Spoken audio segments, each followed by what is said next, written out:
You have a bank and you have depositors that deposit cash, fiat currency, into that bank. So say they deposit $1 million. Say one depositor deposits $1 million. And now that bank has $1 million that they now have on their balance sheet. Cool. Now, say an investor, a business, an individual, some sort of third party comes and says, I want to get $1 million loan. Bank, can I get $1 million loan? And the bank will probably check their credit and say, and then check their other assets and cash on hand and say, yeah, you can get $1 million loan. So the bank gives that $1 million to the next investor, business, or individual wanting that loan. But now you've created a problem. Does the bank have $0 or does the bank have $2 million? So when we deposited the $1 million into the bank, we had $1 million. Cool. And then we loaned somebody $1 million. So you would think we would have $0. That's not how central banking works. How central banking works is that the bank is allowed to rehypothecate your money. And if I'm not mistaken, it's up to 90% of your money. In this case, we're going to use the full 100% for simplistic purposes, but the bank now has $2 million.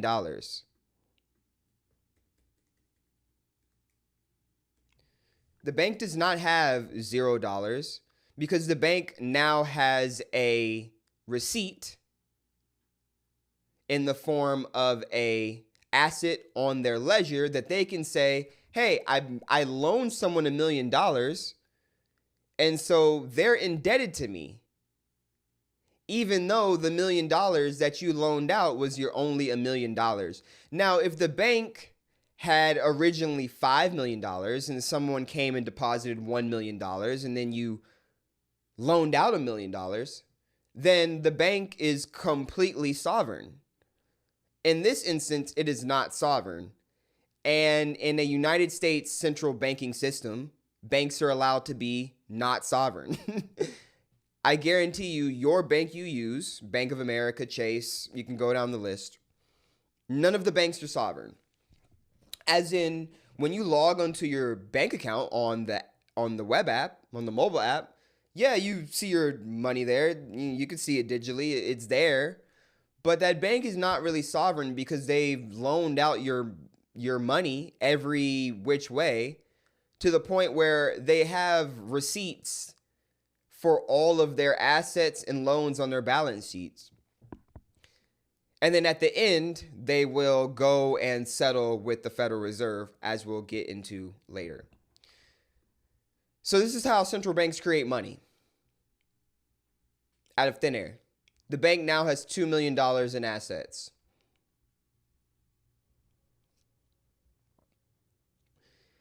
So now we can think of what would happen or what happened in the past on a gold standard for pretty much all of human history. Instead of banks, there were gold merchant alliances. And they would be different merchants that, for instance, might have been along the Silk Road. And so all of these merchants would have a good amount of gold with them at any given time. And the thing about gold, which is still for thousands of years in the future, if we're here or not, gold is going to be here. And gold is going to be valuable to future humans because it is, second to Bitcoin, the most scarce asset that we have. And so in the past, since gold is not great at being secured, it's very costly to secure gold and transport it securely. And then also it's just very costly and risky to have large amounts of gold on you in general because it can be stolen, and it's hard to protect hundreds of millions of dollars worth of gold. And so these gold merchants would have gold alliances. They would get together, pull all their gold together, and they would form essentially a bank run on a gold standard. And so the problem with gold, in that it's not on a third-party blockchain like Bitcoin, is that the same problem can happen that happens in fiat with double entry bookkeeping that happens with gold. So say I have two people, two gold depositors. They deposit some gold into the Gold Merchant Alliance. And then the Gold Merchant Alliance, instead of loaning out gold, because gold's supposed to be a very sound asset, there's only one gold brick. It's even less egregious than fiat currency, because in fiat currency, none of the money is real and none of it's there. At least with gold bricks, if you give someone a gold brick and they loan out that gold brick to someone else, then the bank no longer has that gold brick. They can't just say, oh yeah, that golden brick is on my balance sheet. I mean, it is technically, because you might have loaned out a receipt for the gold, but somebody could run off with your gold. Somebody could easily run off with your gold. So gold, while the best asset to have ever been known by humankind before Bitcoin, is a very great asset, gold has its limitations. And so you don't want to lend out your actual physical gold to somebody. Why would I do that? That makes no sense. You lend out your gold on the Silk Road to somebody, and next thing you know, they're in Mongolia, and then they're going up to Russia, and now they're in North America, and you like, yo, where's my gold? So the Gold Merchant Alliance would lend out the gold in the form of receipts or contracts, and these receipts or contracts are just paper like fiat currency. Let me take a water. Okay. Sorry if you had to hear me drinking water.